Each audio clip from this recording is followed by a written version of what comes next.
Imagine being surrounded by seemingly friendly faces, people who on the surface appear warm and welcoming. Yet, beneath this pleasant exterior, some of them may be hiding shadows of envy and resentment. Carl Jung, one of the greatest scholars of the human mind, pointed out that the shadow, that hidden and often repressed aspect of our being, frequently reveals itself in our closest relationships. Have you ever felt an inexplicable discomfort when being near someone, even though their words sound kind and their expressions appear sincere? If so, do not ignore that sensation. It might be the subtle signal that uncovers an unsettling truth, one that your conscious mind might not immediately grasp, but your intuition recognizes instinctively.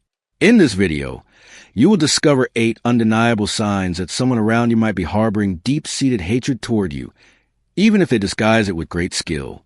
And most importantly, these signs are not always obvious. They are hidden within small details, subtle gestures, and more significantly, in what is left unsaid in every conversation.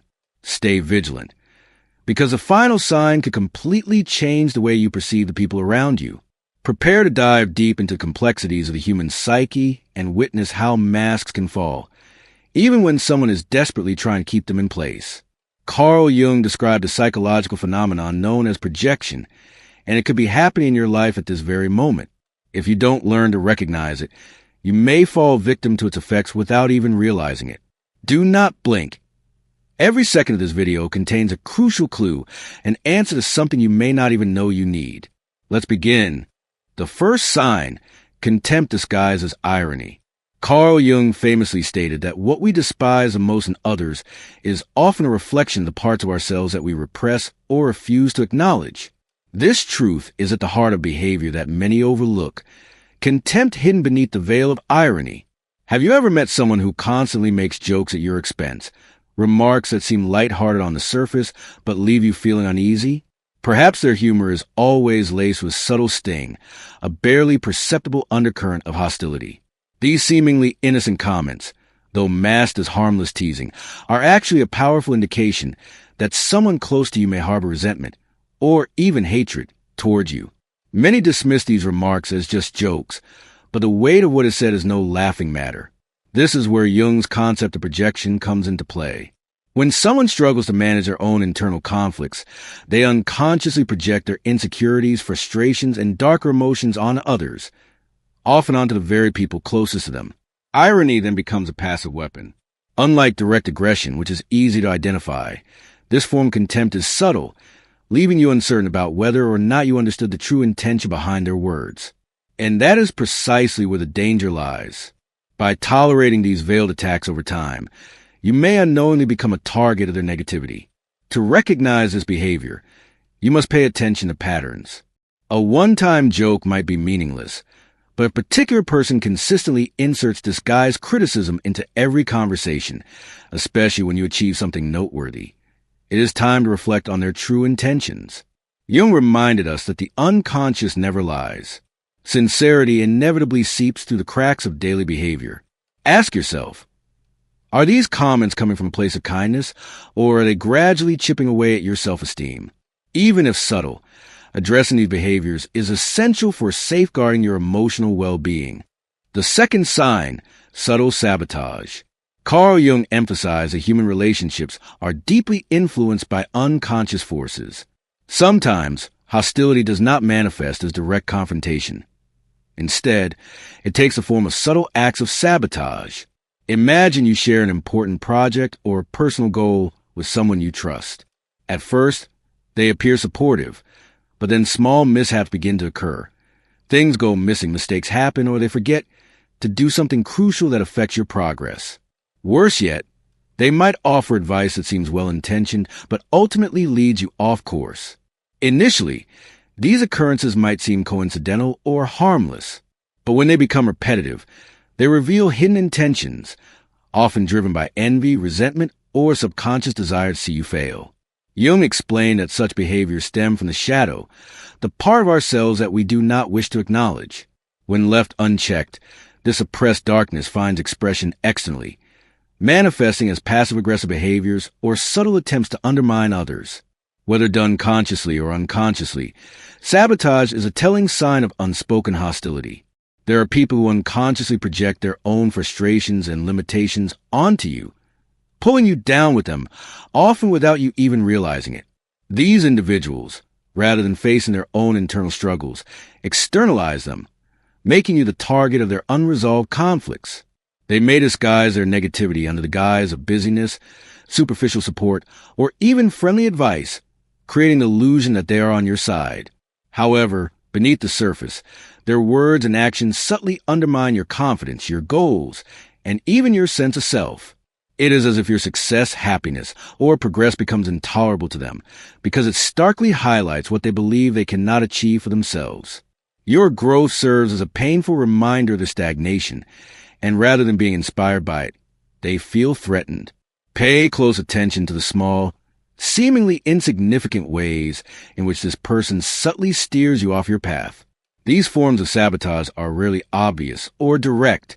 Instead, they often come in the form of subtle comments, small discouraging remarks, or well-placed doubts that leave you feeling uncertain, disoriented, or questioning your own choices. A simple offhand comment like, "Are you sure this is the right path for you?" Or, "I just don't want to see you get disappointed," might seem harmless at first, but over time, they chip away at your confidence and steer you away from your dreams. Swiss psychologist Carl Jung believed that the first and most crucial step in breaking this cycle is awareness. Recognizing the pattern is key to freeing yourself from these toxic influences and ensuring that your projects, aspirations, and energy remain intact. Once you identify these behavioral patterns in the people around you, you gain the power to protect yourself and maintain your focus. The third sign, the absence of genuine support in key moments. Jung emphasized that authentic relationships are built on reciprocity, mutual presence, and emotional connection, especially during pivotal moments in life. True bonds are formed not just in times of joy, but also in times of struggle and difficulty. However, there are individuals who, despite being physically present in your life, show an alarming level of emotional detachment when you need them the most. You might notice this when you achieve something significant and expect to share your excitement. Yet instead of celebrating with you, they downplay your success, quickly change the subject, or offer only a half-hearted, almost mechanical response. Similarly, during moments of hardship or distress, rather than offering genuine comfort, they minimize your emotions, dismiss your pain, or simply remain indifferent. Jung described this emotional detachment as a result of a deeper psychological phenomenon, the disconnection from one's own self. A person who has not made peace with their own shadow or the hidden and repressed aspects of their psyche finds it difficult to sincerely share in another's joy or sorrow. This detachment manifests in various ways. They may claim they are too busy, too exhausted, or that they simply forgot. While these excuses may seem reasonable in isolation, when repeated over time, they reveal a larger truth, an unwillingness or inability to be emotionally present for you. Watch carefully how they respond when you share something meaningful with them. Do they listen with genuine interest? Do they acknowledge your achievements? Or do they quickly redirect the conversation toward themselves as if what you said was insignificant? Jung believed that we naturally seek relationships that nourish and strengthen us. If someone consistently ignores or minimizes what is important to you, ask yourself how this might be affecting your well-being. Recognizing this dynamic is essential for safeguarding your emotional energy and seeking out connections that validate and uplift you. The fourth sign, silent competition. Jung also explored the idea of hidden rivalry, which often stems from the unconscious projection of repressed emotions and insecurities onto another person. Unlike open competition, which is explicit and acknowledged, silent competition is subtle, often disguised as casual interactions. But beneath the surface, it carries a persistent undercurrent of tension. One of the most common ways this manifests is when you share an accomplishment, and instead of celebrating with you, the other person immediately responds by equating or surpassing your achievement. For instance, if you mention a recent milestone, they might quickly counter with something like, "That's great. I did something similar last year." Or, "That's nothing. You should see what I accomplished recently." Their response shifts the attention away from your success and redirects it toward their own, subtly diminishing the significance of your moment. At the root of this behavior is often unconscious envy. Instead of processing their feelings and confronting their own fears of inadequacy, the person projects them onto you. Every situation becomes an unspoken competition, a silent duel of who can do more, who can achieve more, who is better. This rivalry can be detected even in the smallest interactions. Perhaps they frequently correct you on minor details, subtly downplay your achievements, or always find a way to insert their own accomplishments into conversations. To identify this pattern, observe how this person interacts with you over time.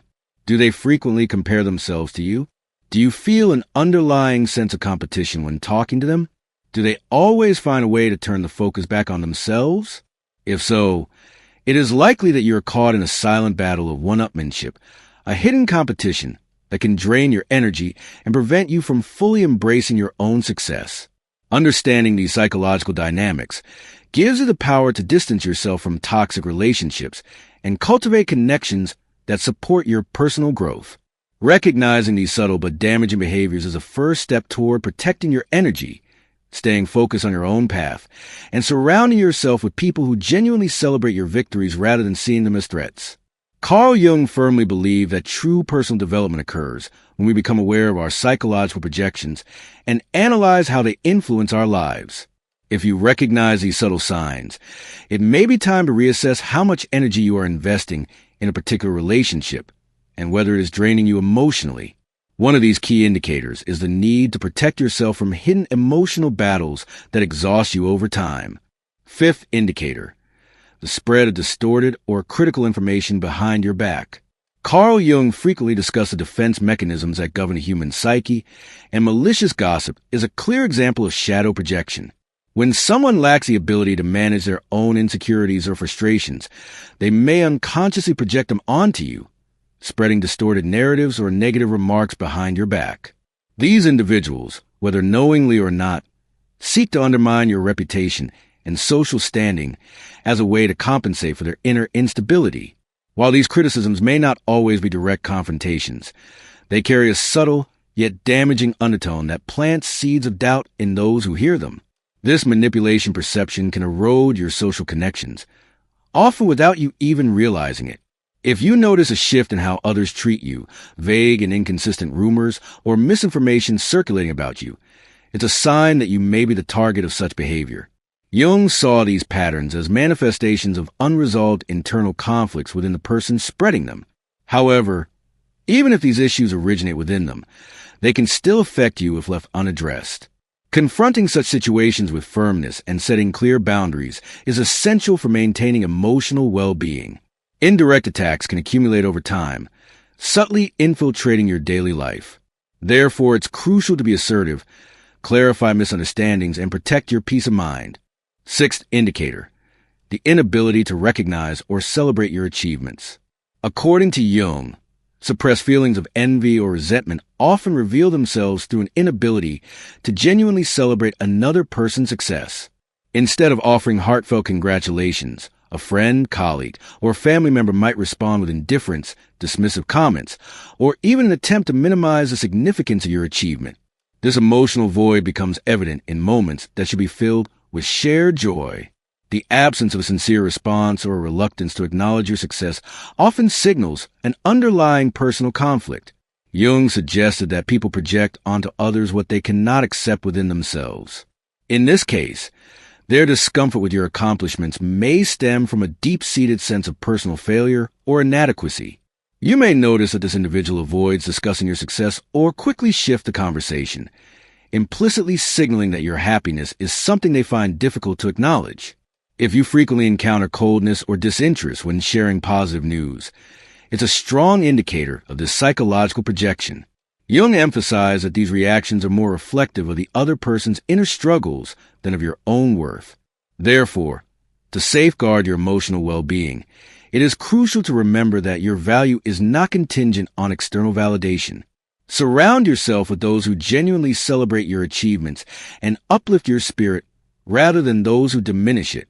Seventh indicator, a revealing response to your vulnerability. Jung asserted that how someone reacts to another person's suffering, weakness, or emotional pain speaks volumes about their psychological state. If someone harbors resentment, jealousy, or unspoken hostility toward you, they might take advantage of your moments of vulnerability to reinforce their emotional dominance or superiority in a relationship. Instead of displaying empathy, they may remain distant, indifferent, or even subtly suggest that you are at fault for your struggles. Their reactions can worsen your pain rather than alleviate it, making you feel even more isolated. This behavior originates from a hidden part of their psyche, one that rejects its own fragility, and, as a result, refuses to acknowledge yours.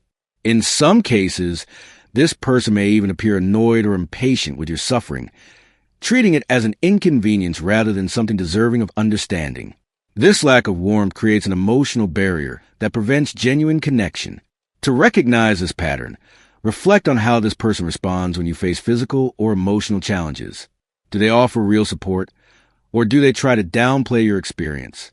Jung believed that healthy relationships are built on mutual empathy and support. If you find that these essential qualities are absent, your relationship may be tainted by negative energy. Protect your emotional balance by setting firm boundaries and seeking relationships with people who genuinely care about your well-being. Eighth indicator: continuous attempt to control or manipulate your decisions. Jung's perspective on control dynamics highlights that the urge to dictate the choices of others often stems from an internal imbalance. A person who consistently seeks to control your behavior is likely struggling with a lack of control over their own life. This manipulation is often disguised as concern, advice, or guidance, subtly steering you toward decisions that serve their interests rather than your own. While their words may seem well-intentioned on the surface, the underlying motivation is to exert influence over your path. Being aware of these attempts to control your autonomy is crucial for maintaining your personal freedom and emotional independence.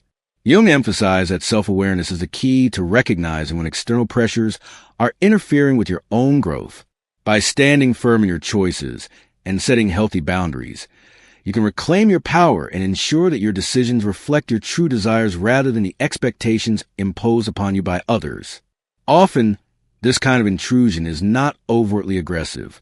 Instead, it comes wrapped in politeness, disguised as wisdom, or presented as well-intentioned advice.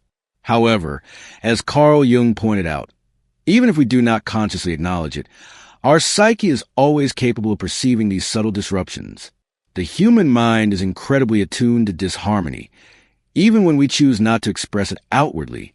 There may be someone in your life who constantly questions your choices, subtly undermining your confidence and planting seeds of doubt about your abilities. This individual may not openly criticize you, but might instead employ more insidious tactics, presenting themselves as merely concerned, as someone who only wants the best for you, when in reality, their actions are geared toward exerting control. They might manipulate your sense of loyalty, making you feel obligated to align your actions with their expectations. Through this carefully woven narrative, they lead you to believe that their approval is indispensable. But the truth is, they are not guiding you toward growth. They are simply hindering your autonomy. The realization of this manipulation requires deep self-reflection. You must ask yourself, are the decisions I am making truly my own, or have they been subtly influenced by external forces? Have I been conditioned to seek validation from someone who is limiting my independence? Jung emphasized that genuine personal growth demands breaking free from such constraints. It requires reclaiming your inner sovereignty and recognizing the full extent of your self-governance. Identifying and dismantling these manipulative patterns is crucial for regaining your emotional freedom. When you finally sever these invisible ties, you ensure that your actions stem from your authentic values rather than being shaped by someone else's shadow. Throughout this video, we have explored how the unconscious mind manifests in the closest of relationships, revealing undercurrents of resentment, hidden negativity, and emotional manipulation that we often overlook. According to Jung, confronting these realities is essential for deepening our self-awareness. It is not just about identifying who might be working against you. It is about understanding how the energies surrounding you influence your well-being, personal development, and sense of self. Jung believed that bringing the unconscious into the light is one of the most liberating acts a person can undertake. It provides a clarity needed to break free from toxic relationships and step into a life of greater authenticity. We all have a shadow side.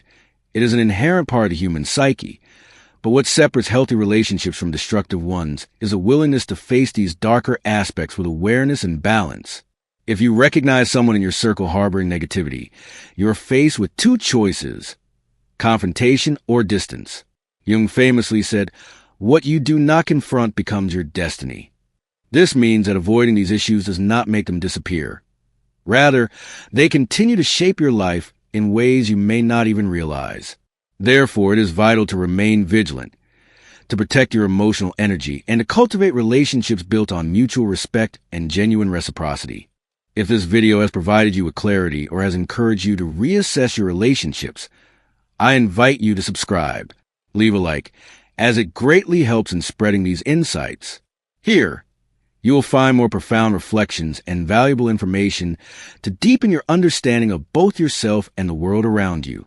Share this content with someone who might benefit from these ideas, and don't forget to activate the notification bell so you never miss what's coming next. Remember, the path to healthy connections and a balanced life begins right now. The journey towards self-awareness and emotional freedom is yours to take. Are you ready?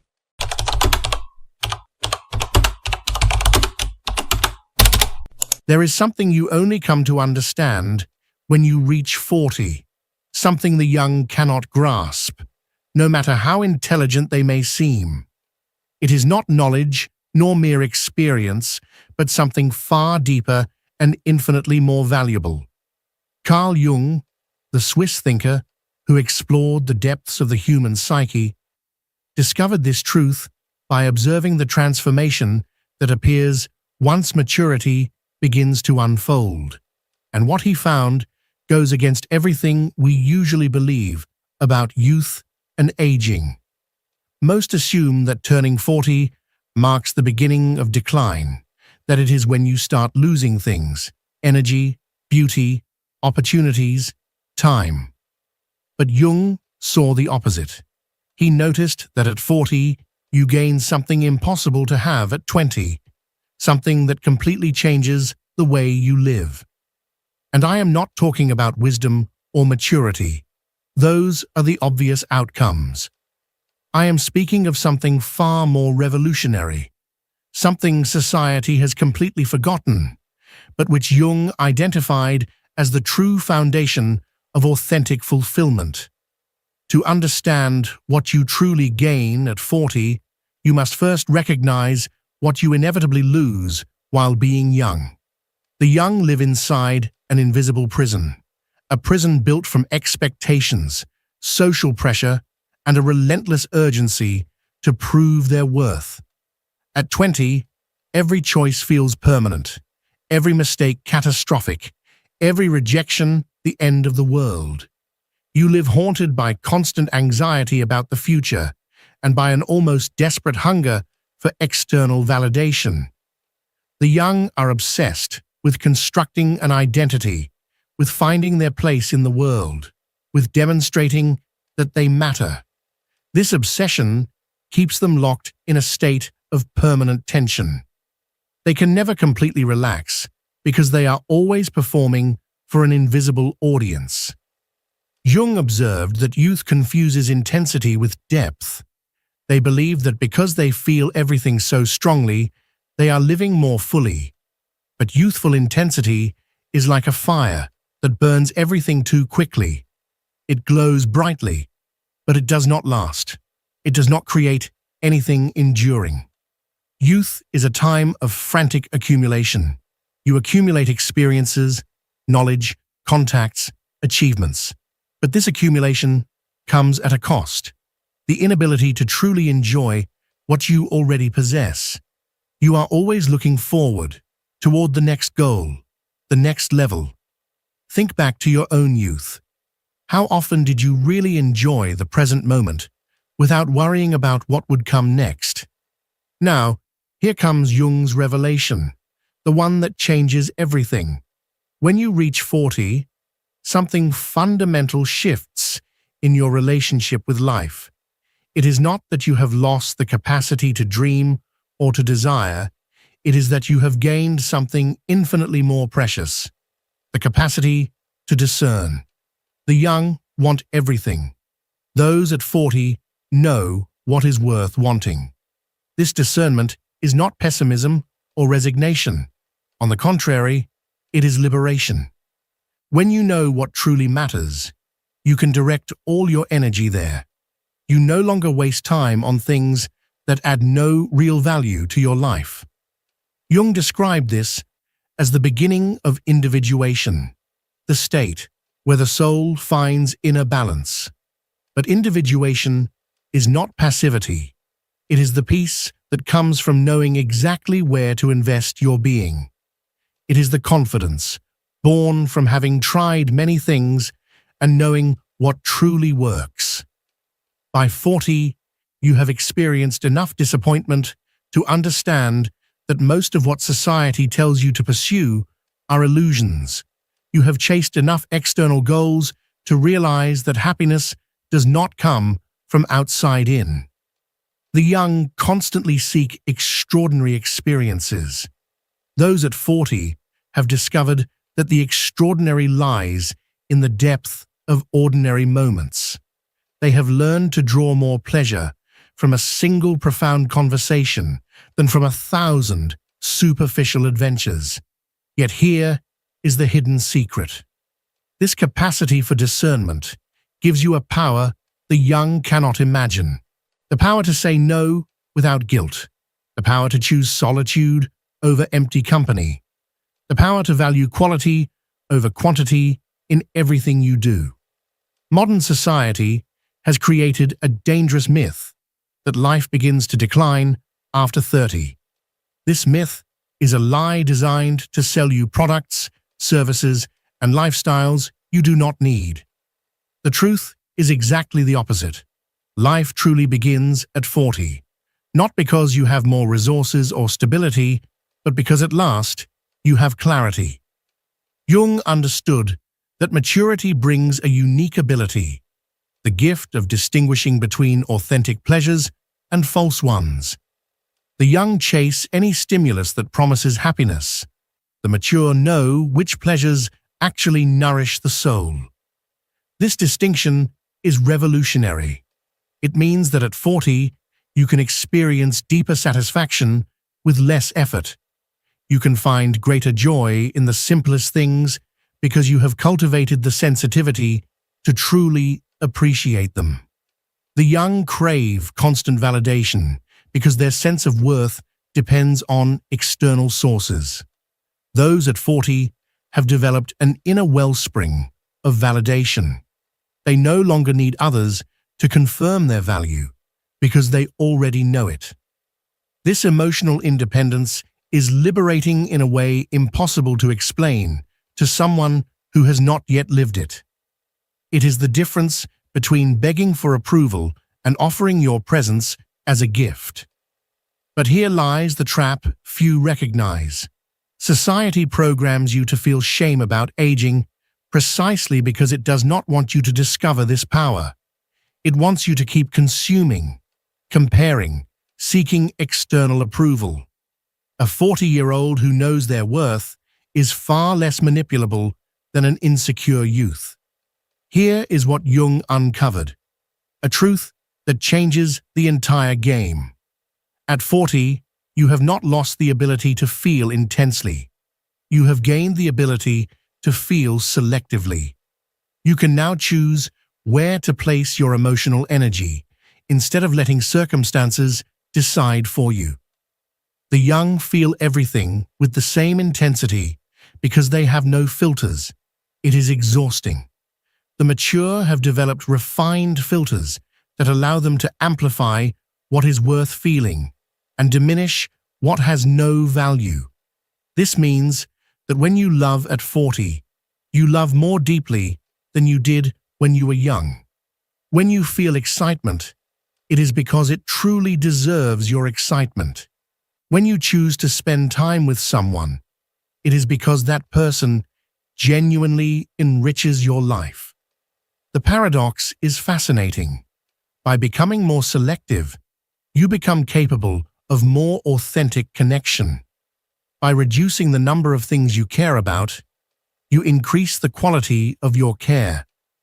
Jung described this as the unfolding of eros, not the shallow pleasure we associate with fleeting desire, but the profound joy that arises from living in harmony with your authentic nature.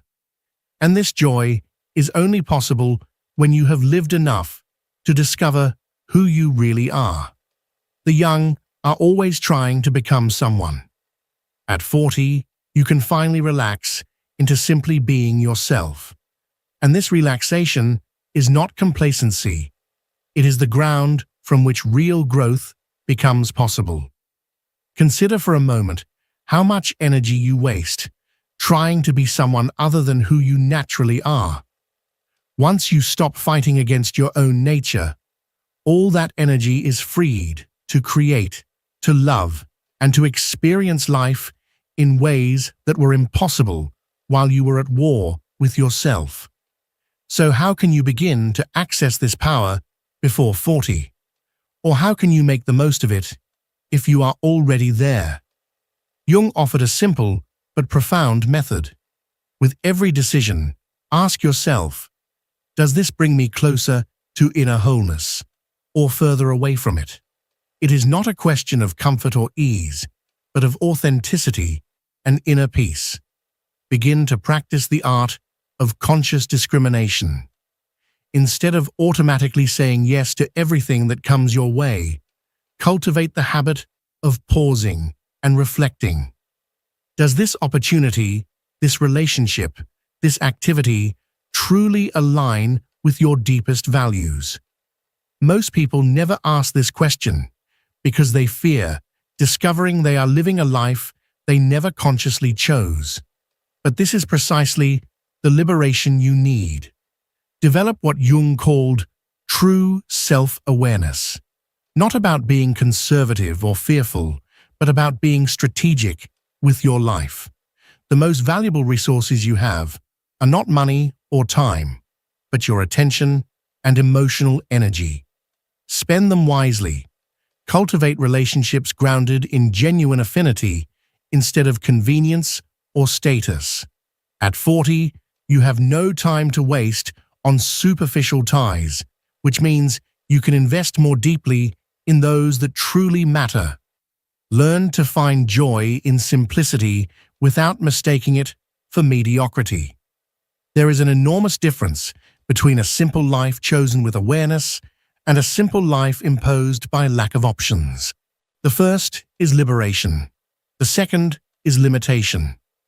Carl Jung had a very specific practice that he recommended for those who had reached maturity: the inventory of authentic pleasures. Each week, dedicate time to identify which experiences gave you real satisfaction versus which were nothing more than empty distractions. The young confuse stimulation with fulfillment. They constantly seek new experiences because they have not learned to extract the complete value from the ones they already have. Adults in their 40s have developed what we could call sophisticated palates for life. Just as a sommelier can find more delight in a single glass of good wine than a novice in an entire bottle.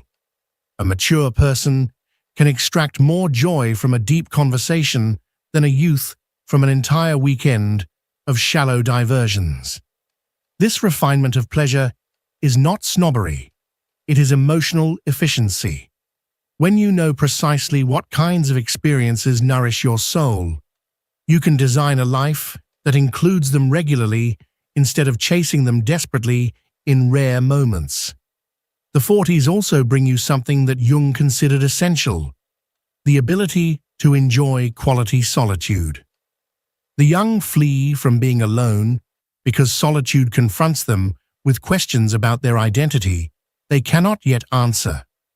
Mature adults have made peace with those questions and can use solitude as a space of creativity and reflection.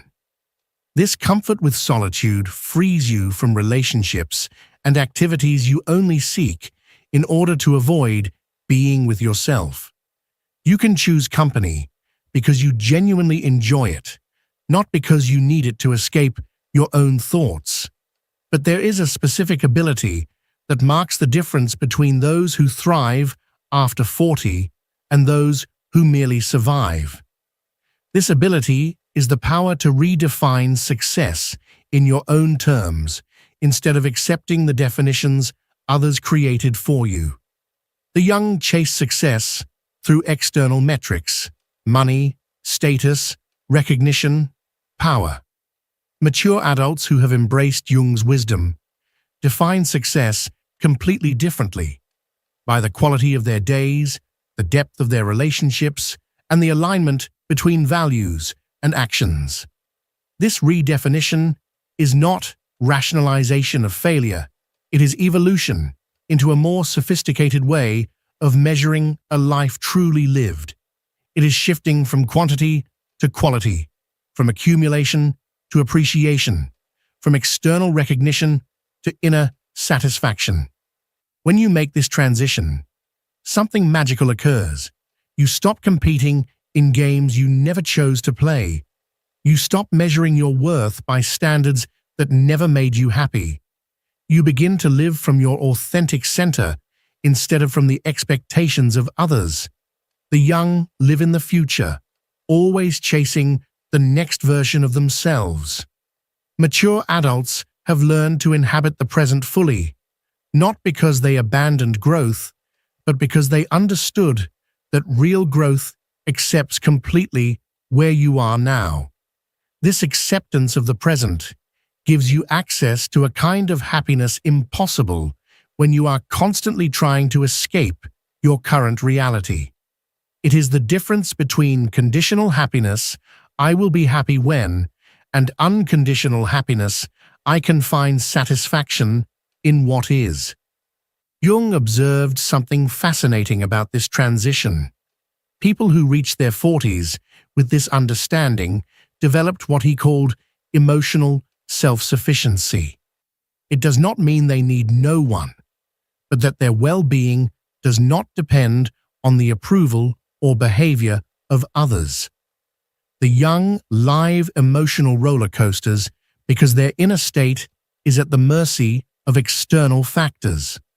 What others think of them, whether they get what they want, whether things go according to plan.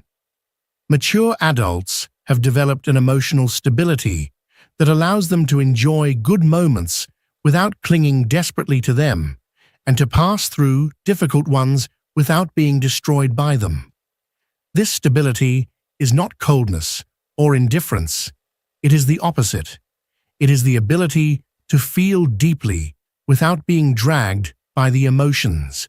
It is like being a tree with deep roots that can bend with the wind without breaking.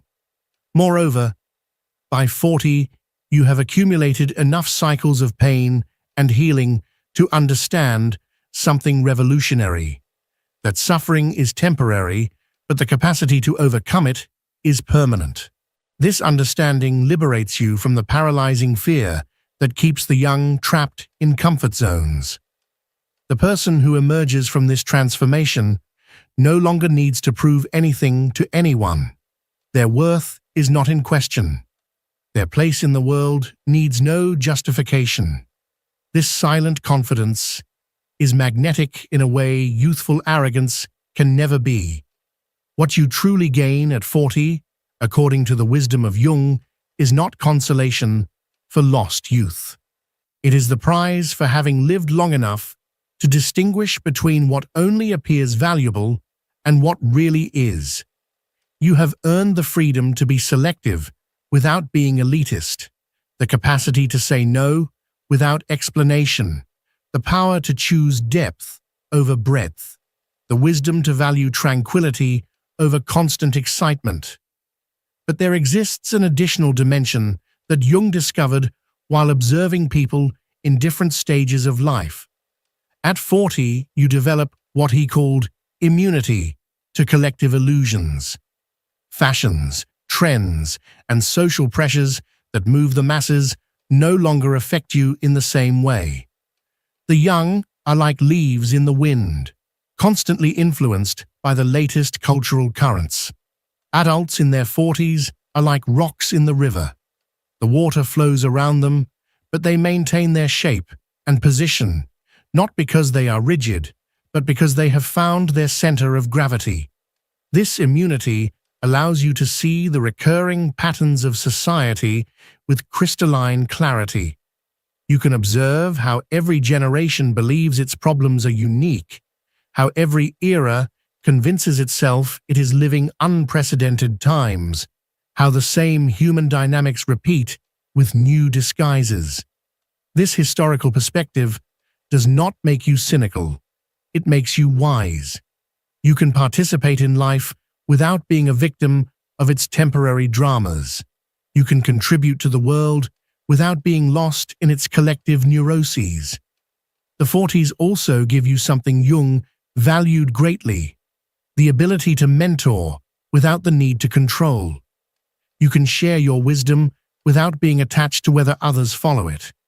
You can offer your experience as a gift, not as an imposition. But more than all this, you have gained something no youth can fully comprehend: the ability to be at peace with yourself. Not the peace of resignation, but the peace of conscious choice. The peace of someone who has tasted many versions of life and has chosen the one that truly belongs to them. The young search for experiences that make them feel alive. Adults in their 40s have discovered that being truly alive means being completely present in the experience they are having now, without needing it to be extraordinary to be valuable. This is the great inversion society does not want you to discover. You have been taught to fear aging, but in truth, you should fear a youth that never evolves into authentic maturity. You should fear reaching 60 without ever discovering who you really are beneath all the expectations and roles you performed. Jung understood that life is not a race towards some final destination. It is a practice of living well each day according to your deepest values. And this practice becomes possible in a completely new way when at last you have the clarity and confidence to do it. The real tragedy is not aging. The real tragedy is wasting the years of maturity trying to recreate youth instead of embracing the unique powers only experience can give you. If you could live the rest of your life completely free from the need to impress others, what would you choose to do differently starting tomorrow? Share in the comments what has been the greatest change in your perspective upon reaching maturity. What have you discovered about yourself that you did not know when you were younger? If you enjoyed this reflection, I invite you to subscribe to the channel, activate the notification bell so you don't miss the next videos, and join this journey of inner transformation together. And remember, as Carl Jung taught, the privilege of a lifetime is to become who you truly are.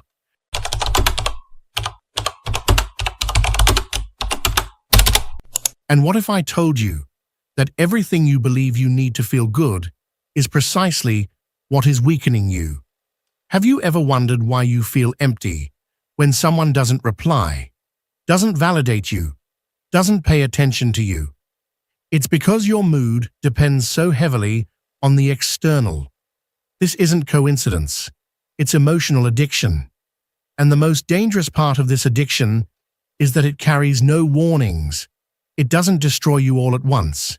It does so gradually, with every message you wait for, every missing like, every glance you don't receive. Carl Jung understood this deeply. No one can truly be free without self-mastery. It begins with reclaiming control of your inner world, with ceasing to depend on what you cannot control, with refusing to bind yourself emotionally to what doesn't belong to you. Feeling good without needing anyone is not arrogance, it's freedom. It's being able to look around and say, none of this defines me. None of this can drag me down. It's understanding that whoever depends on another for peace has already lost the battle, and losing that battle is easy. All it takes is getting used to waiting. Waiting for someone to love you, to choose you, to give you worth. But while you wait, your power dissolves, and you become someone who doesn't live, only reacts. The key lies in realizing that external validation is not something to pursue, but something to stop needing. Because the moment you stop needing it, you reclaim the power to decide how you feel. And that power changes everything. It doesn't mean closing yourself off from the world. It means no longer making the world your primary source of well-being. You can love, connect, share, without handing over the keys to your peace. Because that peace is yours, and it must remain yours. Most people think emotional freedom is coldness, but Jung didn't teach coldness. He taught firmness, the ability to remain unmoved by the waves of the external, to avoid suffering over expectations you cannot control, to live with what is and still feel whole. And wholeness doesn't come from having everything. It comes from not needing everything. It's born when you learn to say, "I'm fine," even if they don't respond. "I'm at peace," even if they don't understand me. "I can stand," even if no one holds me. That's where true transformation begins, when you no longer give the world the power to push you, when you decide when to speak, when to be silent, when to walk away. Not out of pride, but clarity, because you understand your well-being is not negotiable. And though many won't understand, you didn't come into this world to make others happy at your own expense.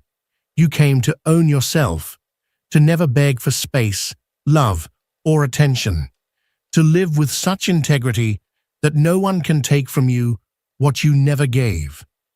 Jung often reminded that there are only two things we control: our actions and our reactions. Everything else is beyond us. Clinging to what you cannot control opens the door to suffering. It hands the wheel of your life to someone else. But when you take it back, when you begin to say, "This doesn't define me, this doesn't break me, this isn't mine," something shifts inside. Your energy stops scattering. Your mind frees itself. Your soul calms. You realize you don't need more. You only need less dependence, less craving for approval, less outside noise in your center, because your center is no longer outside. It's within, and no one can take it from you. When you start letting go of the need to please, silence will greet you at first, an uncomfortable silence, because you're no longer fed by external reactions, no longer fueled by instant reinforcement that once defined your days. But that silence is where your peace is built. And it's not an explosive peace. It's a quiet, steady, unshakable peace. The kind that comes when you know you can be alone without feeling empty. The kind that arrives when you understand your worth doesn't depend on how many seek you, but on how you stand when no one does. Many will tell you to surround yourself with positive people, to seek support, to connect with others, and there's nothing wrong with that. But the danger is using it as a crutch, an escape, a disguise to avoid facing your own emptiness. Because the problem isn't being alone. It's not being able to bear it. Jung emphasized that the free soul does not suffer over what lies beyond its control, and nothing escapes your control more than the behavior of others, their words, their actions, their feelings. If you make that your center, you will live in ruins. True emotional freedom begins when you stop saying, "They made me feel bad," and start saying, "I allowed myself to feel that." It's not about blame, it's about responsibility. It's understanding that what happens outside is far less important than what you choose to do with it inside. And that choice is made every moment. Every time someone fails to respond as you hoped, Every time your effort goes unrecognized, every time someone turns their back, you decide, do I break or do I hold? Do I react or do I breathe and remain centered? Because all that is external is unstable. Attention, love, recognition. They are here today, gone tomorrow. Today they applaud, tomorrow they forget. And if your well-being depends on that, your life becomes an emotional roller coaster. You'll never truly know when you're well. But when you build it from within, it doesn't matter what comes. You have a refuge, an unshakable core, a place within you where nothing external can reach. And that place is your true strength. There, you can rest even in the midst of chaos. Many confuse this with coldness, but it isn't insensitivity. It's maturity. It's having suffered enough to know there are things no longer worth your energy. It's having an open heart, but not an unguarded one. To love without losing yourself, to give without emptying yourself. Jung spoke of self-discipline, not as punishment, but as freedom, because those who do not master themselves live mastered. Those who do not regulate themselves live trapped in impulsive reactions. And an impulsive life is not a free life. It is a life enslaved to the moment. You weren't born to react to everything. You were born to create, to decide, to build yourself. And that requires emotional distance from what doesn't nourish you. It means stopping the habit of responding just because, ceasing to search without purpose, refusing to seek approval from those who don't even know themselves. This is not isolation. It's clarity. It's knowing not everything that shines is companionship. Not all attention is affection. Not every message is connection. Learning to filter doesn't make you cold. It makes you wise, because you choose what enters your world and what doesn't. And when you have that ability, solitude no longer frightens you, because you know it's not punishment. It's fertile ground, space to find yourself, to build, to observe. And from there, you can connect without chaining yourself, love without dependence, give without depletion. This is what Jung wanted to teach, that your life is not defined by others, but by what you choose to do with it. And if you choose to depend less, you will suffer less. And when you suffer less, you live more, because every part of you returns to you. One of the most powerful things you can do for yourself is accept that not everyone will understand your path. Not everyone will celebrate your emotional independence, because when you stop depending, you stop being useful to those who need to control you. And that unsettles them, because your new stability breaks the script they expect. You to apologize for changing, to ask permission to walk away, to explain why you no longer accept what you once tolerated. But you are not here to follow someone else's script. You are here to write your own, to move without justifying yourself every time you choose to protect your peace. Because those who truly respect you don't need you to explain your silence. They understand it. And if they don't, they shouldn't be close. Jung taught that if you want to be free, you must abandon the illusion of control over others, including how they see you, what they think of you, how they react when you no longer respond as before. Freeing yourself from that burden is an act of self-love, and in that act, you reclaim your center, because you stop wasting energy trying to change what you cannot change. Instead of fighting for attention, you begin to cultivate yourself. Instead of seeking acceptance, you become someone who accepts themselves without condition. That transforms your presence, because you no longer enter relationships hungry, but abundant. You no longer engage in dynamics of dependence, but of reciprocity. And that filters. Because what isn't real breaks in the face of your clarity. Not everyone will know how to deal with someone who doesn't need saving, who expects nothing but gives everything by choice, not out of lack. And that's rare. That unsettles, because most are used to need disguised as love. When you arrive from wholeness, you change the game. You no longer need to fill voids. You no longer ask to be completed. You are complete.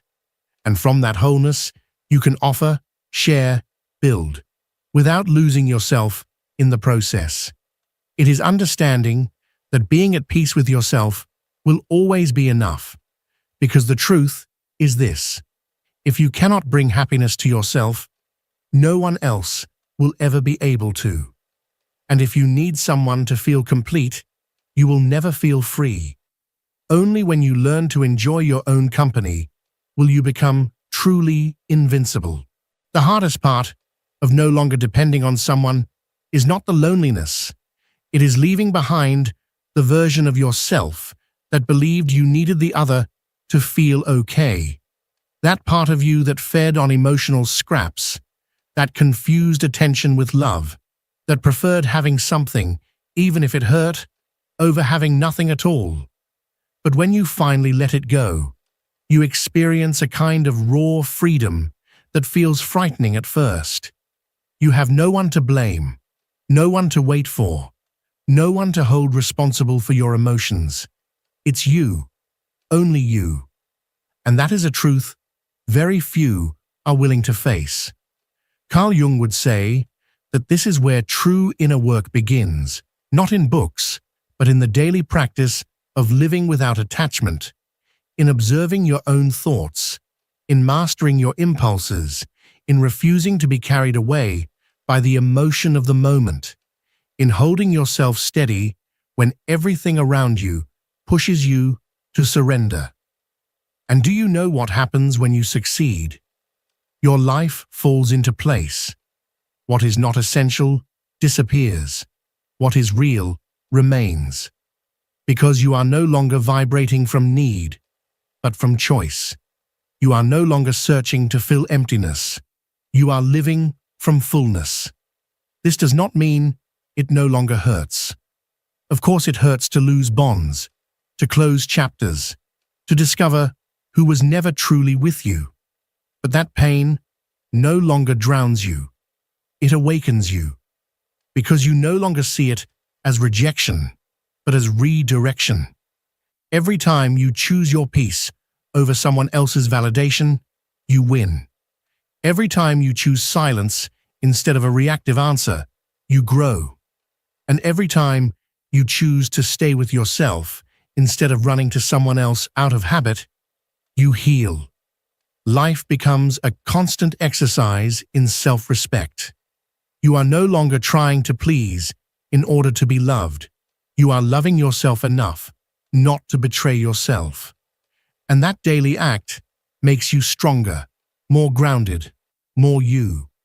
Jung spoke of detachment not as coldness, but as a necessary boundary against what you cannot control.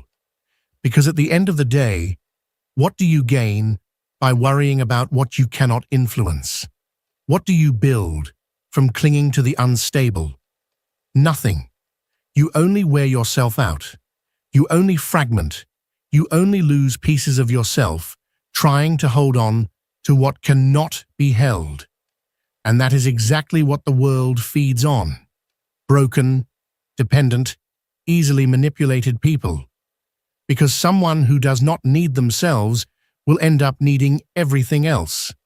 But you are choosing another path. You are building from within. You are cultivating a stability that does not shake when a message is left unread, that does not vanish because of an absence, that does not disappear with a criticism. And that makes you rare, because you no longer play the game. You no longer offer yourself in the same way. You no longer accept any emotional bargain. Now you have standards. You have boundaries. You have an inner compass that does not bend with every passing wind. People will start saying, You've changed, and they will be right. You've traded need for choice, emptiness for clarity, anxiety for calm. And now, you don't need to announce it. You simply live differently, and it shows. Feeling good without depending on anyone is not disconnecting from the world. It is connecting with yourself so deeply that there is no room left for the false. It is choosing relationships not out of urgency, but out of genuine connection. And though it may hurt at first, in the end, it feels like home. When you reach that point, you can walk calmly, not because everything outside is fine, but because everything inside is in order. And that sense of inner order is priceless. There comes a moment when you realize no one is coming to save you, and that this is not a tragedy, but a liberation. Because when you stop expecting someone else to fill your emptiness, you discover you always had the tools to do it yourself. That realization hurts, but it also frees you. You no longer build your worth based on whether someone accepts you, loves you, or validates you. You build it on how much you can hold yourself up even when the world falls silent. And in that silence, the most important thing happens. You learn to listen to yourself. You discover you were never weak. You were only misaligned. You realize nothing was missing. You had only been disconnected from yourself. And what you sought so desperately outside had always lived within you. This does not make you cold, nor someone who needs no one. It makes you someone who chooses from abundance, not from lack. Someone who can be alone without feeling lonely. Someone who does not run from themselves. Carl Jung summed it up perfectly. Do not seek for events to happen as you wish, but wish them to happen as they do, and your life will flow serenely. That is the peace that comes when you accept that everything you need to feel whole is already within you. Then you realize it is not about isolating yourself. It is about filtering, about not letting just anyone in, about not granting access to everyone, because your energy is sacred, your attention valuable, and your peace priceless. Sometimes losing relationships, losing opportunities, losing approval is simply the cost of gaining inner freedom.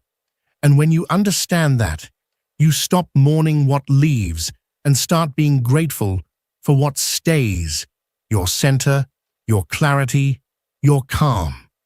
This does not make you better than anyone, but it does make you hard to manipulate. Because those who do not need, do not crawl. Those who do not depend, do not sell themselves. And those who are whole, do not shatter just to belong. Emotional dependence is not broken by running away from everyone. It is broken by the daily decision to choose yourself, even when it would be easier to return to the same old pattern. It is a silent revolution, a constant practice, an act of self-love in every moment. And that is when you begin to live differently. You no longer react to everything. You no longer chase what does not flow. You no longer accept what hurts you just to avoid being alone. Because your own company is finally enough. And that changes everything. You start attracting differently. People no longer come to you because you are available. They come because you are present. You are no longer an option out of someone's need. You are a choice because of your essence. Those who have learned to be well alone become magnetic. And it is not because of what they say. It is because of how they move, how they respond, how they remain. Your calm is the reflection of an inner battle won many times in silence, a battle few see, but everyone feels. Carl Jung never promised a life without pain. He promised a life with meaning, even in the midst of pain. And that is what you are building now. A life where you choose, you decide, you inhabit yourself. And from there, everything else is extra. So if you ever felt you could not be okay without someone, that your worth depended on a "I love you" or someone's attention, today you know that is not true. Today, you know you can hold yourself up, and that makes you indestructible. If this message resonated with you, subscribe to the channel, activate the notification bell, and join this community of people who are choosing to live with depth, clarity, and self-respect. Because, as Carl Jung would say, the moment you meet yourself fully, you will realize you were never truly alone. Your soul was simply waiting for you to come home.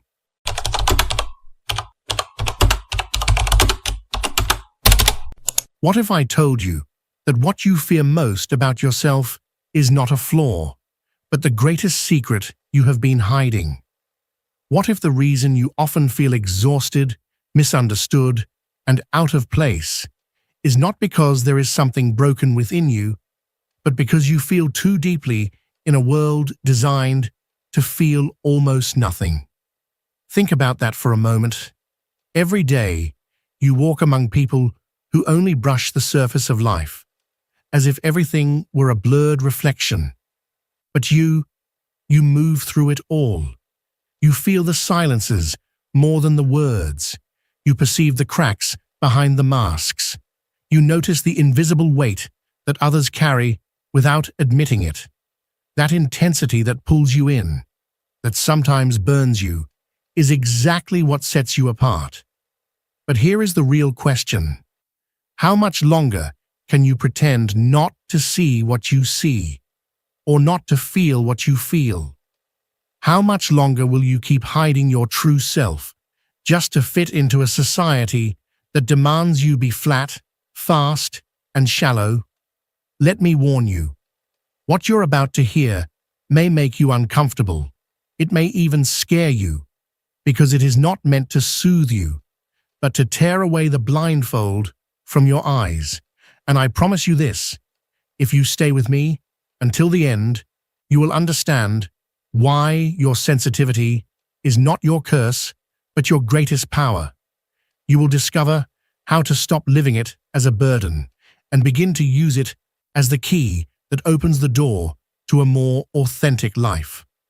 What no one has told you is that extreme sensitivity is not simply about feeling more. It is about perceiving reality in layers that most people never even sense.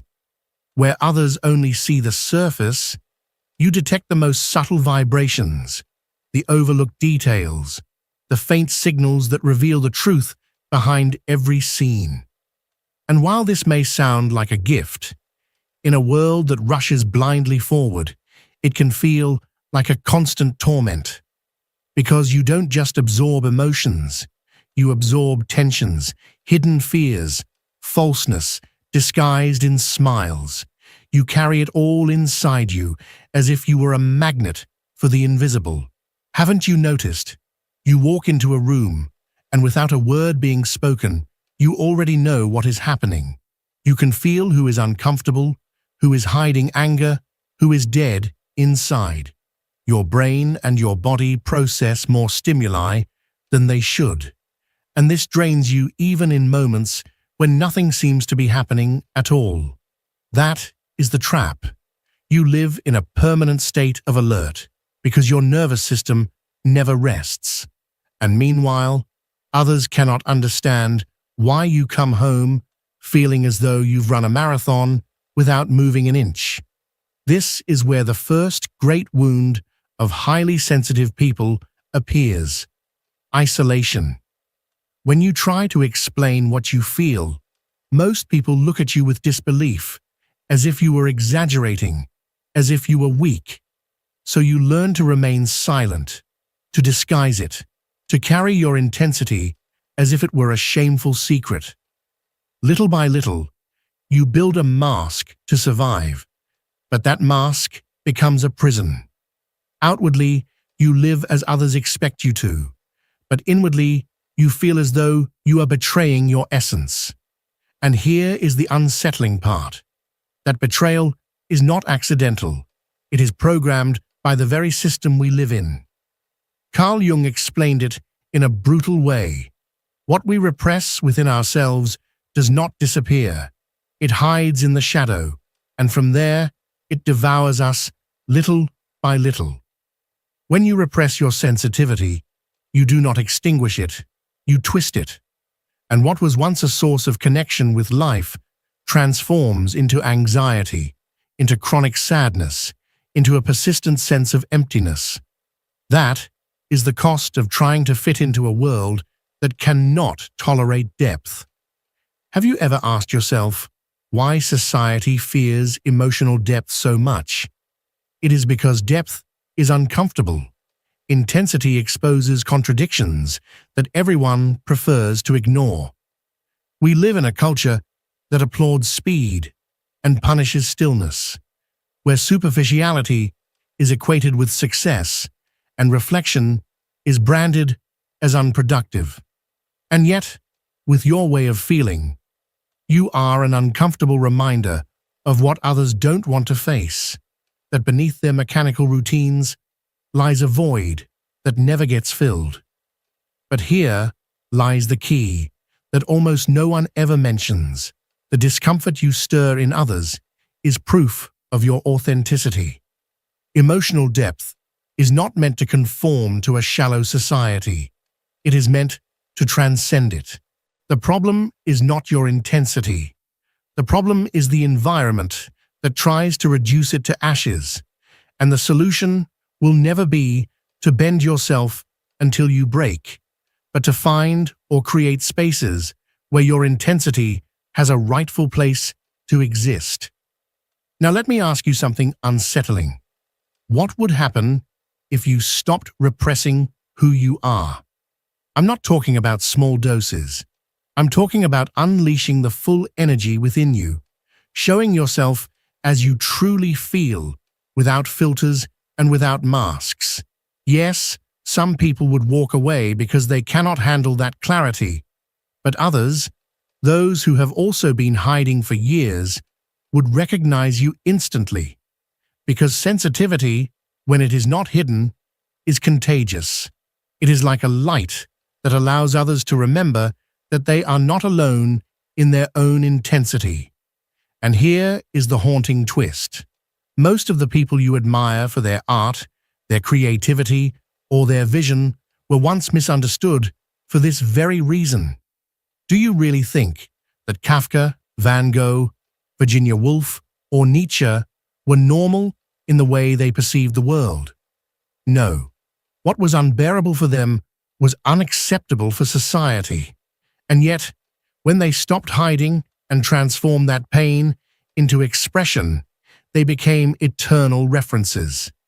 Emotional intensity, when it is channeled, leaves indelible marks on the world. This is why you must understand something now. Your sensitivity is not an obstacle to overcome. It is the raw material of your greatness. What you have mistaken for weakness is actually a compass, guiding you toward a level of consciousness that very few will ever touch. And here comes the most intriguing part. Every time you force yourself to fit into superficiality, you betray that compass. But every time you remain faithful to what you feel, you open an invisible door to a more authentic life. That door may not be visible to others, but the dilemma is merciless. Would you rather live comfortably in a lie or uncomfortably in your truth? Because the truth is that you cannot extinguish your sensitivity. You can numb it for a while, you can bury it under layers of noise, distractions, and appearances, but sooner or later, it will rise again. And when it does, it will rise with force, demanding the space you never gave it.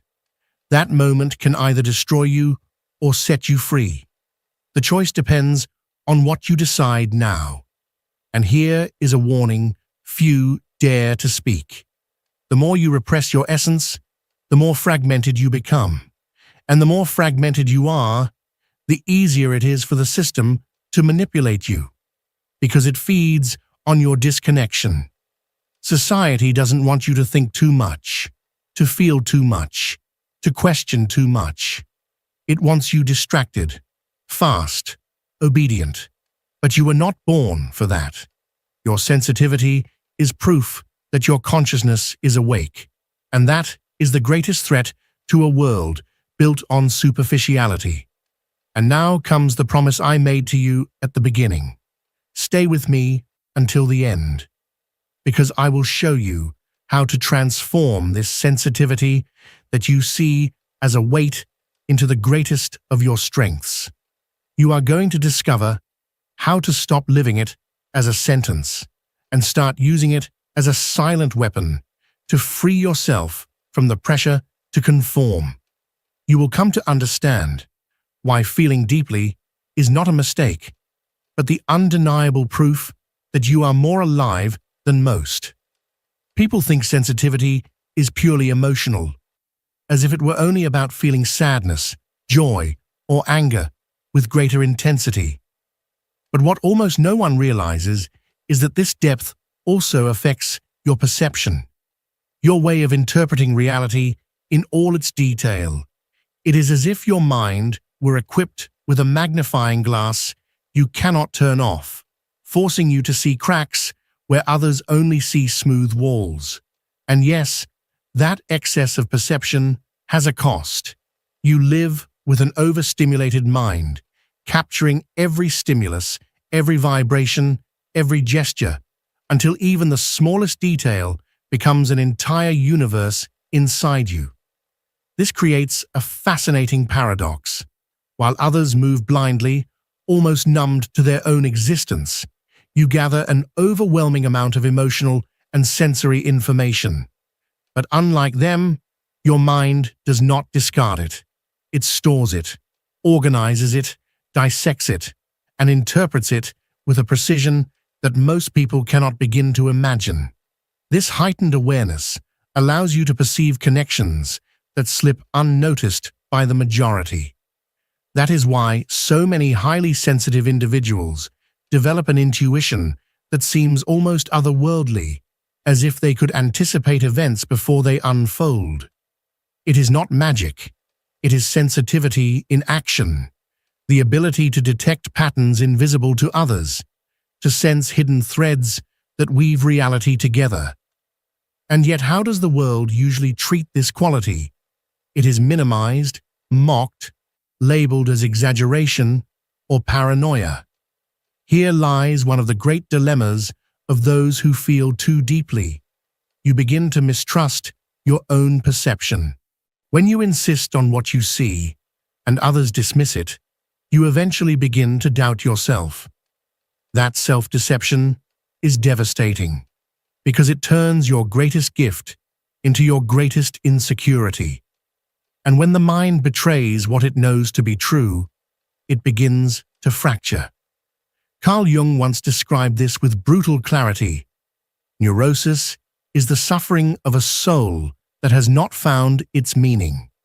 If your sensitivity is treated as a burden rather than a gift, the outcome is not harmony, but inner division. The most disturbing part is that this denial does not originate within you. It comes from society itself. We live in a world obsessed with what is obvious, measurable, and verifiable within seconds.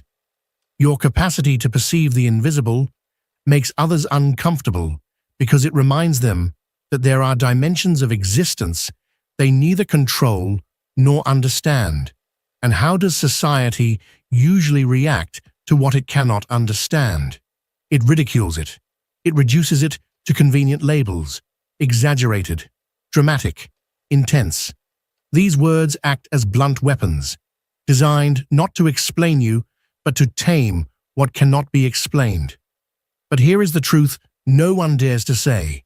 What they call exaggeration is actually sensitivity to truth.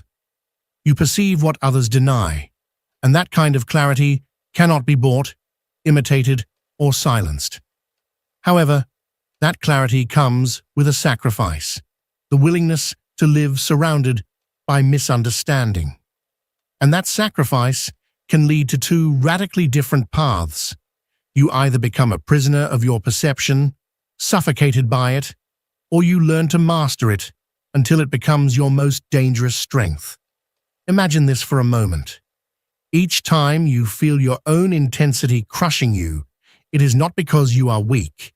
It is because you have not yet learned how to direct that energy. Your sensitivity is like a river in flood. When it has no channel, it destroys everything in its way. But if you discover how to guide it, that same river becomes a source of creativity, lucidity, and genuine connection that can transform not only your life, but the lives of others. That is the difference between those who drown in their intensity and those who build something extraordinary with it. Now let me take you to a darker realization. Modern society does not simply ignore sensitivity, it exploits it. Think about how often you feel overwhelmed by the endless noise of news, social media, constant messages, and distractions. Do you really believe this is accidental? It is not. The machinery of overstimulation is designed to suppress the sensitive, to bury your depth beneath mountains of noise, so that you never have a moment of silence. Because silence is where your clarity emerges. And here is the brutal paradox. What this system fears most is not your fragility, it is your clarity. Someone who feels too much cannot be manipulated easily because they perceive the hidden intentions behind every speech, every strategy, every performance. This is why your sensitivity is more than a condition. It is an act of resistance. To feel deeply in a world that demands numbness is to stand silently against the established order. That is why the most sensitive often become the most critical, the most creative, the least willing to accept superficial answers. Your discomfort is not a curse. It is proof that you do not swallow the prefabricated script. The real question is not how to stop being sensitive, but how to protect that sensitivity so it does not consume you before you learn to wield it as a weapon. And here lies a crucial truth. It is not about adapting, it is about creating refuges, both internal and external, where your intensity is not a weight, but a shared language. Those spaces will not simply appear. You will have to build them. You will have to search for them like oxygen in a poisoned city. The fascinating thing is that once you begin to value your sensitivity, instead of hiding it, something extraordinary happens. People who have long felt invisible begin to reveal themselves around you. It is as if your authenticity activates theirs. What was once loneliness transforms into connection. Not with everyone, for most will remain trapped on the surface, but with the few who truly deserve to be in your life. And now comes the idea that might unsettle you even more. What if the suffering you have endured was never a curse, but an initiation? What if every tear, every moment of rejection, every night of solitude was the price of a vision of the world that most will never access? Because what others call weakness may actually be a threshold, and only those who dare to cross it can live with the raw intensity of reality, without masks, without disguises, without anesthetic. That threshold stands before you now. The decision is yours, to keep denying it and extinguish your fire, or to cross it and discover that your sensitivity, far from being your downfall, is the key that opens doors others cannot even imagine. And now, listen closely, because we have reached the most delicate truth of all. Few people have the courage to admit this. If you are born with the ability to feel intensely, you will never be able to extinguish it. You can pretend, you can hide behind distractions, you can numb yourself with noise, but eventually your essence will rise to the surface. And when it does, it will return with all the force of what you have been suppressing. That eruption can either destroy you or set you free. And the only difference will be what you choose to do today. Never forget this. What now feels like an unbearable burden, your burning sensitivity, may in fact be the root of your purpose. And the world needs it more than ever. It needs people who can go beyond appearances, people who are unafraid of feeling, who do not run from discomfort, who refuse to settle for hollow reflections of what it means to live.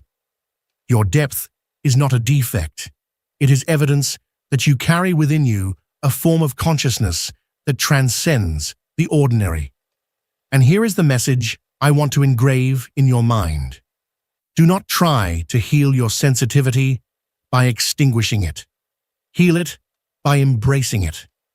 True power is not in adapting to the superficial, but in creating a space where depth is welcomed. It is not about fitting in. It is about resisting. Resisting the urge to hide. Resisting the temptation to betray yourself. Resisting the pressure of a world that demands you be less than what you are. Let me tell you something you may never forget. Sensitivity is not a weakness. It is the scar of being alive. Every time you feel that you are too much, remember this. Your intensity is proof that your heart still beats with force, while most walk the earth half asleep. And that, believe me, is a privilege. If you have listened this far, it means something in these words has touched you. So I will ask you to do something simple. Share a single sentence that resonates with you the most, because your words might become a mirror for someone still lost in their intensity. And if you want to continue exploring these truths that few dare to speak, stay here. This is not a place for shallow discourse. This is a place where depth is not hidden, but celebrated. So let go of the idea that your sensitivity is a curse. Begin to see it as the compass that will guide you through a world that has lost itself in haste. And remember, to feel intensely is the last act of rebellion on a planet anesthetized by distraction. Perhaps we will meet again in the next message, or perhaps not. Perhaps we will cross paths only in that invisible space where those who dare to feel still exist. And when that moment comes, you will recognize it, because no words will be needed at all.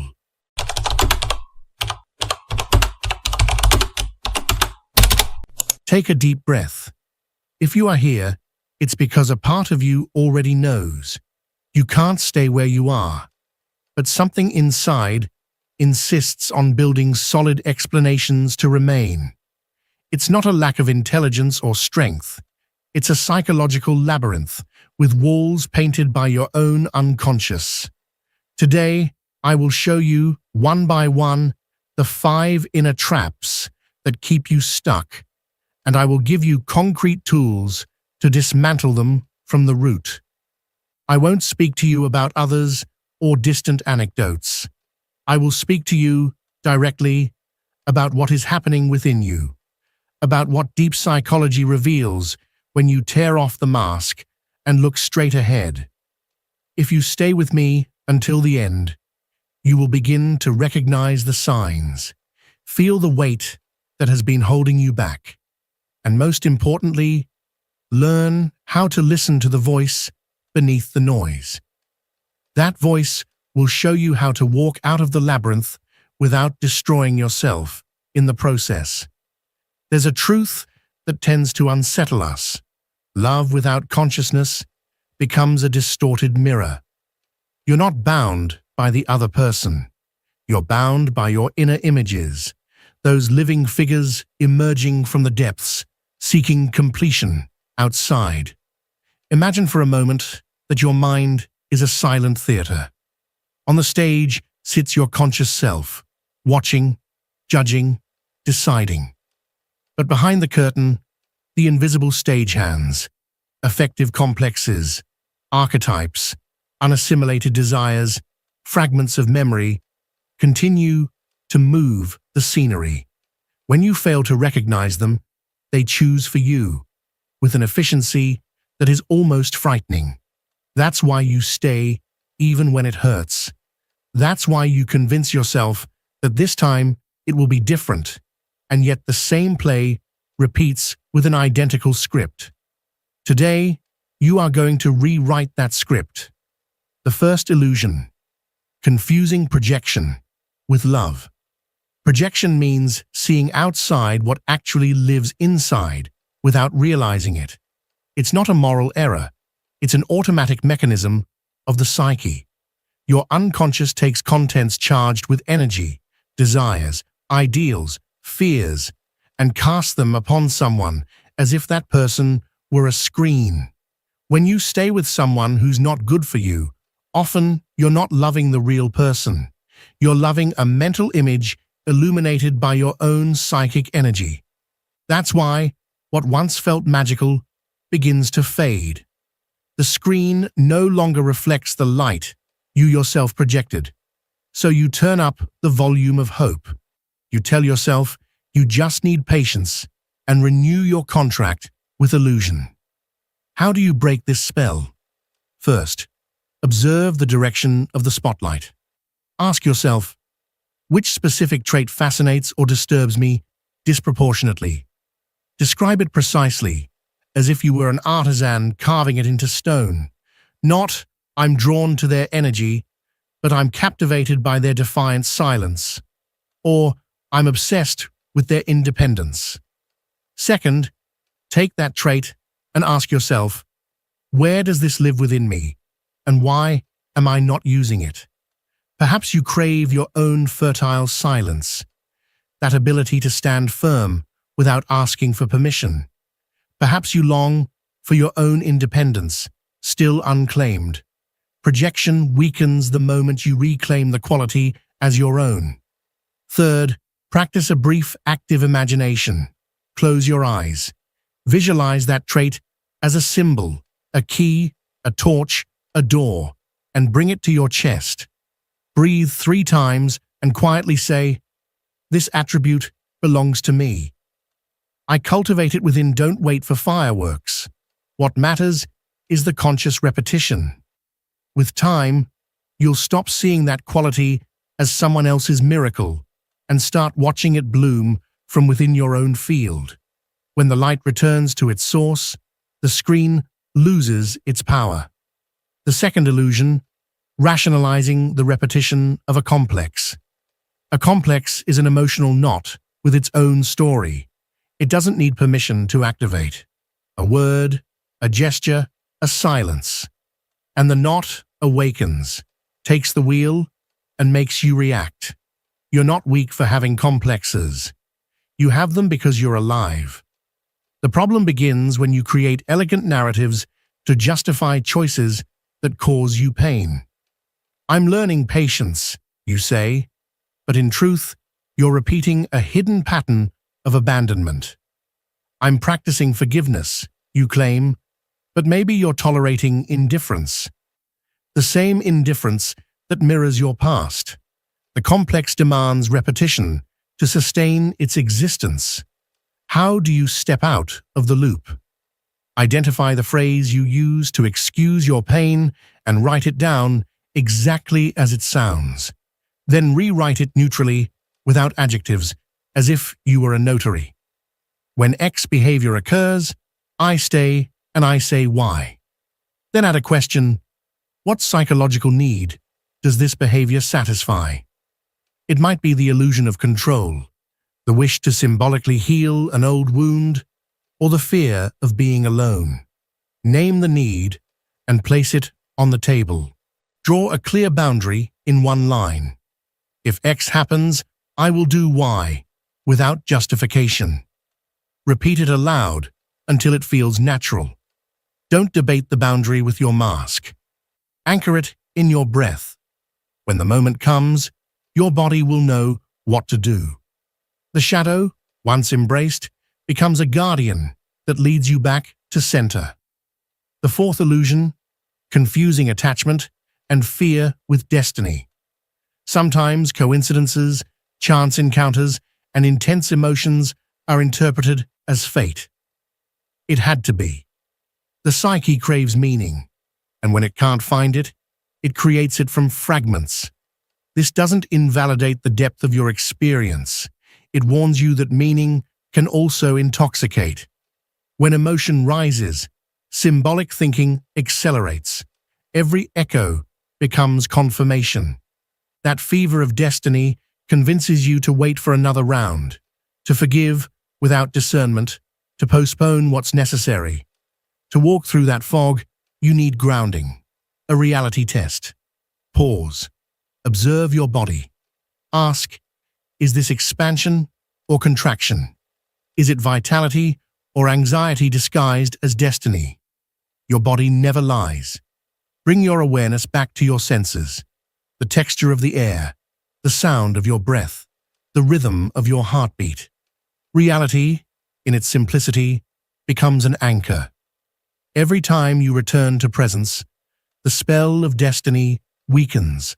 Love stops being a fate written in the stars and becomes a conscious choice, born not from fear, but from awareness. And when awareness leads, even endings become beginnings. Authentic detachment turns your silence into a cry he cannot unhear. Because when a detached woman remains calm, a man doesn't sense cold indifference. He senses power. And that power unsettles him, pushes him to seek answers, and draws him closer. The magnetism of detachment doesn't come from playing games, manipulating, or pretending to be cold. It comes from something much deeper, from returning to yourself, from stopping the begging, from releasing the fear of losing him. And that inner shift changes everything outside. Carl Jung would say she broke the cycle of projection. She stopped making him responsible for filling her wound, and in that instant, she reclaimed her center. That center, that new calm, became the magnet he could not resist. Because while his rational mind tried to stay in control, his unconscious knew something had changed. She no longer needed him. Now, he was the one who began to need her. That is the magnetism of detachment. You don't chase, you don't plead, you don't scream. You simply dwell in your peace. And in that peace, he hears the loudest cry. My worth does not depend on you. That invisible cry stays in his unconscious, haunting him when he's alone, confronting him more than any word could. When she stopped insisting, he became obsessed. When she chose silence, he filled it with his noise. And though she no longer wanted to return to that cycle, she realized the change was never about him. It was about her. She had recovered what was always hers, her power to choose, her calm, her dignity. Understand this. The silence of a detached woman is not absence, it's multiplied presence. Because in that silence, the man hears everything he was afraid to hear. That you're no longer afraid, no longer dependent, that you can walk without his shadow. And that message is what obsesses him. So if you ever think silence is weakness, remember this. Calm speaks louder than pleading. What destroyed him was not losing her words, but realizing he no longer owned her soul. Here lies the strongest point of all. Silence is not absence, it's a psychological weapon. And not just any weapon, but the most powerful one you possess when you stop begging for love and reclaim your center. Because silence doesn't just confront him, it transforms you. A man can get used to your begging, ignore your tears, even twist your words. But silence cannot be manipulated. It gives him no tools to defend himself, no excuses to justify his actions. Silence is a cold mirror. It reflects back exactly what he doesn't want to see, and at the same time, it returns to you everything you had forgotten about your own strength. Understand something profound. Silence speaks two languages at once. For him, it means intrigue, insecurity, loss of control. For you, it means calm, power, self-mastery. That duality makes it unbeatable, because while he breaks apart, wondering why you no longer react, you rebuild yourself within that calm. And while he becomes obsessed with your detachment, you discover you no longer need to beg. Jung spoke about the power of the unconscious. What isn't expressed rationally manifests as symbol. And silence is a devastating symbol. It's the symbol that you're no longer the woman who empties herself to keep him. It's the symbol that you've reclaimed the part of yourself you once gave away. And even if he can't name it, it imprints itself in his mind and follows him like a shadow. Silence is stronger than any speech because it doesn't try to convince, it reveals. When you are silent, you aren't seeking attention. You are standing in your worth. And that, even if he never admits it, weighs more than 1,000 explanations. Picture this clearly.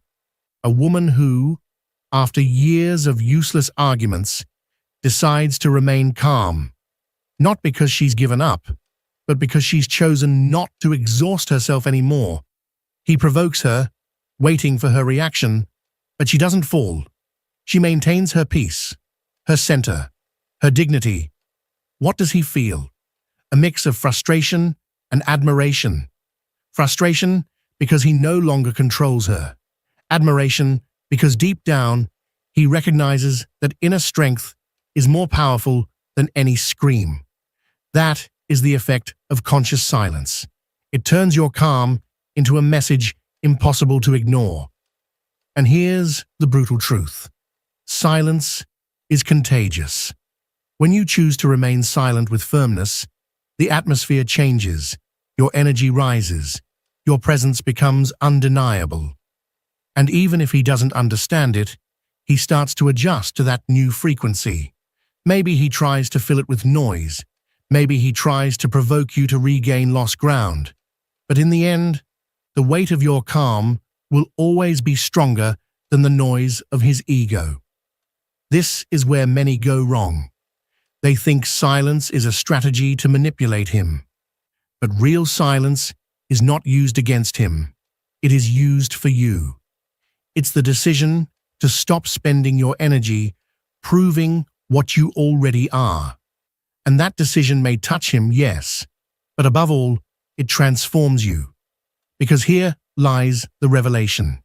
Silence is a psychological weapon against him, but a spiritual weapon for you. It's the sign that you've chosen peace over anxiety, dignity over begging, calm over chaos. And when you make that choice, you don't just change the relationship, you change your life. Jung would say, this is the beginning of individuation. To stop projecting your worth onto another and begin to inhabit it within yourself. And when you reach that point, your silence becomes a new language. A language that doesn't need to shout because it vibrates through all that you are. Here is the most powerful truth. Silence is not emptiness. It is contained fullness. Every time you choose silence over pleading, you are saying, my worth is not negotiable. Every time you choose calm over drama, you are saying, my peace is worth more than your attention. Every time you choose not to react, you are saying, you no longer depend on me to feed your ego. And though you never speak those phrases, he hears them louder than any word. That's why silence is a weapon. It breaks the cycle you were trapped in. It kills the anxiety that made you chase, destroys the illusion that you need to explain yourself, and builds within you a strength you never had before. And when a man faces that strength, his unconscious reacts. He doesn't admit it, he doesn't say it, but he feels it. And that feeling, that invisible weight, is what haunts him. Not your pleading, not your sacrifice, not your drama, your silence. So remember this truth as the seal of everything you've heard. When you choose silence from detachment, you are not losing. You are reclaiming the power that was always yours. You've seen how calm and silence become your most powerful weapons. How detachment turns anxiety into magnetism. How your energy can speak louder than words. But what you may not have realized is that all of this comes from something far deeper. That power did not appear by accident. It was planted within you from the beginning by God. Listen carefully. God's design for you was never to live begging for love or pleading for attention. You were not created to crawl behind anyone, but to walk in the fullness He placed within you. That calm that so deeply impacts a man, that serenity that confuses and attracts him, is actually the reflection of divine peace. When you decide to remain silent and dwell in your calm, you are not just sending a message to Him, you are activating a spiritual principle, self-mastery. And that fruit is powerful because it doesn't depend on your strength or control. It depends on God's presence filling what was once empty. That is why your silence carries such weight. It's not just psychological, not just emotional, it's spiritual. A man may call it mystery or intrigue, but what he truly perceives is that your spirit vibrates with a strength that can't be bought, faked, or copied. It is the strength that comes from God's peace within you. And here lies the final revelation. When you choose to dwell in that peace, you are no longer a slave to His attention. You become the owner of your purpose. You no longer chase what moves outside. You walk firmly from what lives within. And that certainty not only obsesses Him, it transforms you. Because you finally see that your worth was never in what He did or didn't do, but in what God always declared you to be. That is the divine design. As the week comes to an end, don't demand grand decisions from yourself. Demand honesty. Because honesty with oneself has consequences. Quiet, natural, and often irreversible. Listen carefully to these final words. There is no bond worth the cost of your inner silence. There is no promise from the outside world that can justify the amputation of your true form. And there is no labyrinth you have entered that you cannot leave, as long as you begin to organize your own light. You already have what you need. You carry tools within you. You have symbols that guide you, a body that remembers, and a voice capable of drawing boundaries. You are not as lost as you think. The noise around you only confuses you because you've forgotten the sound of your own clarity. If you return to yourself, if you allow your inner compass to speak again, everything that truly belongs to you will begin to align, without struggle, without violence. And when that alignment happens, one of two things will occur. Either you will discover a new way of being that doesn't betray who you are, or you will finally recognize that your path continues without that connection you once thought was essential. Both outcomes are worthy. Both honor your process. There is no failure in either, only truth unfolding in its natural rhythm. So breathe. You don't need to fix your life all at once. Do the small thing that belongs to today. One step, one act of honesty, one moment of presence. Tomorrow, repeat it. Keep showing up. Keep choosing what feels true, even if it's quiet, even if it's simple.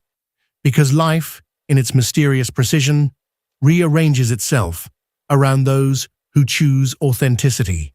And believe me, everything else will find its rightful place, measured perfectly by the gravity of your truth. And if these words touch something inside you, if you felt that quiet resonance that says, yes, this is what I've been needing to hear, Don't let it fade away. Hold on to it. Live by it. If you want to keep walking this path of awareness and transformation, subscribe to the channel and activate the notification bell. That way, you won't miss any of our reflections. Together, we'll keep awakening, one truth at a time. Because in the end, authenticity is not about becoming someone new. It's about remembering who you've been all along.